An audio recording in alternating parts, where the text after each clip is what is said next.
Hello YouTube, it is Atticus and welcome guys. It has been a minute since we have had a game, so yeah, I hope you're enjoying the new DLC. I have several different replays saved.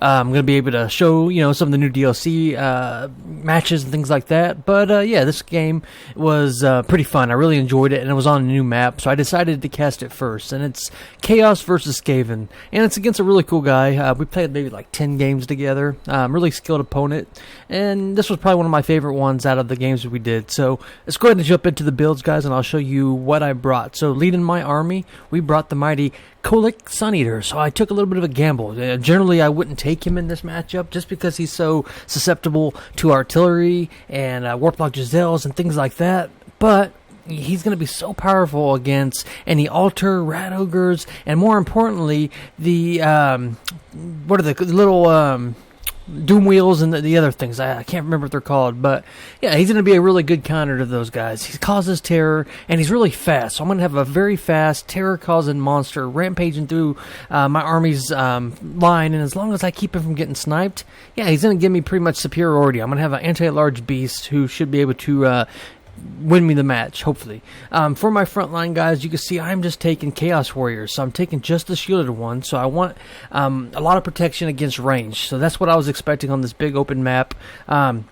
I want something that has a silver shield, as these guys do, and something that's going to be able to fight a while, and Chaos Warriors will fill that hole. And you can see I do have Mirror Guard, and yeah, just the same was with the Chaos Warriors. I just need a very tanky line, something that's going to hold and allow my Shaggoths to do the killing. You can see I do have an Exalted Hero here in the Mirror Guard, and he's just here to give leadership to my army, just to give me a little bit more muscle. I really need to have my front line staying in the fight, and yeah, Chaos are known to be able to route. They don't have the best leadership in the game, so yeah, I have an Exalted Hero. I paid 600 for him, and that should be plenty sufficient.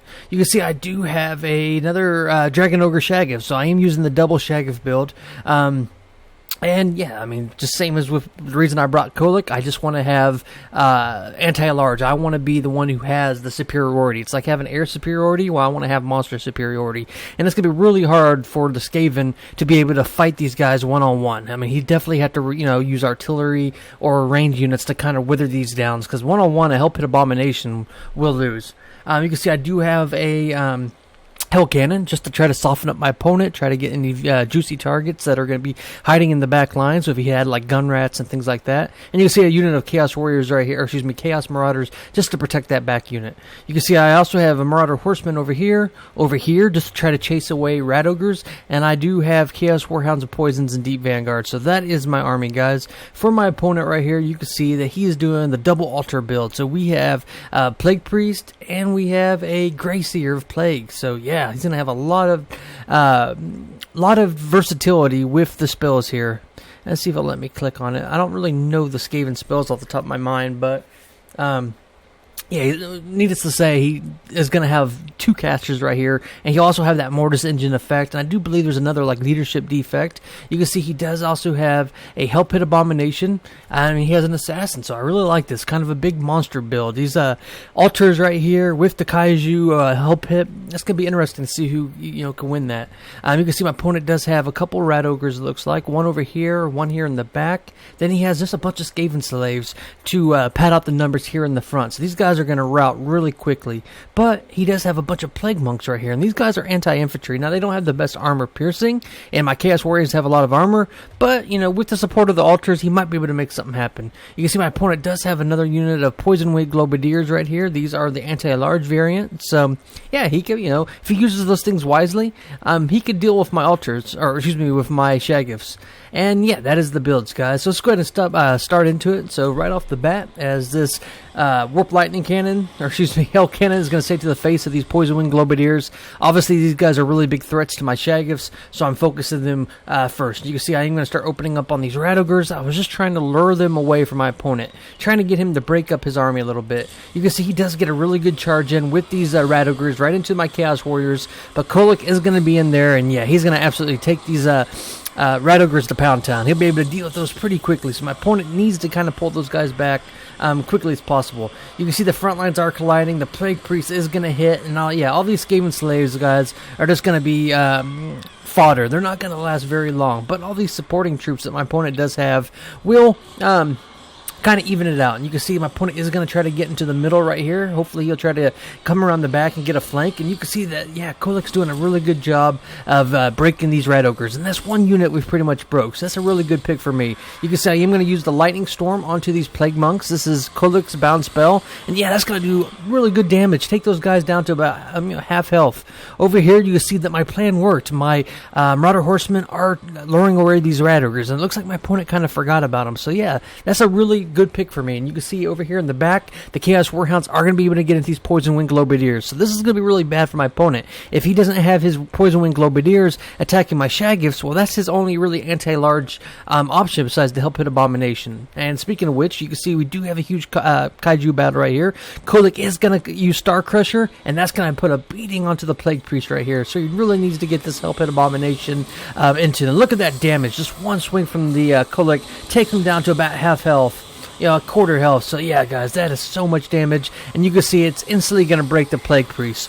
Kolek is no joke. Now my opponent does cast Wither on Kolek, which is going to lower his armor to 65, and yeah, he just really needs to get that Help Hit Abomination into the battle. Now you can see my opponent does use Scorch right here, really good, does a lot of damage into my Chaos Warriors right here.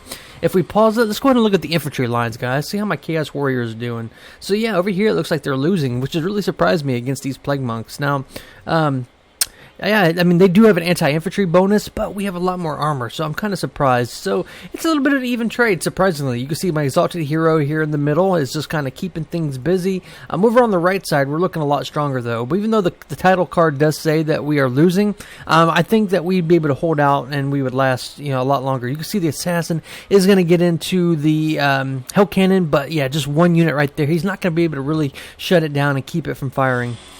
Over here, yeah, this Help Hit Abomination, the Dragon Ogre Shaggoth and Kolek now are getting into a huge fight, and this Help Hit Abomination is going to be in a lot of trouble. You can see he does have the Unholy Clamor, dispelled by the Grey Seer right here. This is going to keep him in the fight a little bit longer, but yeah, you can see it looks like there's been some more spells. The Grey Seer is doing a really good job of, supporting his troops, debuffing, but yeah, we are going to be able to break the Help Hit Abomination. You can see that, never mind, we didn't break him, but we were able to put a spanking to him is what I'm trying to say.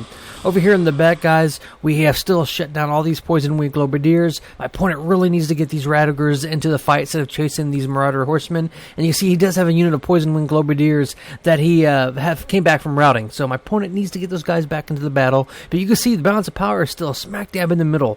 Now I'm escorting this Plague Priest off the map with this horseman, so yeah, that's really good for me. So really it's going to come down to that Help Hit Abomination in this altar, but you can see Kolek and the Shaggoth are still really good health, so this is going to be a really hard thing for the Help Hit Abomination to be able to take down, especially at Kolek at full health. You can see that the AI keeps getting caught. We keep hitting all these Skaven slaves, and we need to hit the Help Hit Abomination, but yeah, at this point, guys, we do still have a full health lord, so I mean, I'm feeling pretty confident, even though the balance of power is smack dab in the middle. Infantry fight, though, guys, I am really surprised that my opponent has been able to survive as long as he has, and you can see that he does cast the Storm Vermin, which this is the dreaded 13th spell. So this was a bound spell by the Grey Seer. It's one of his spells that he could cast, and that's really going to help pad out the numbers. That's going to really help counter these Shaggoths. Now they are a summon unit, so they're not going to be here forever, but yeah, you can see that Kolek now is fighting into the Grey Seer.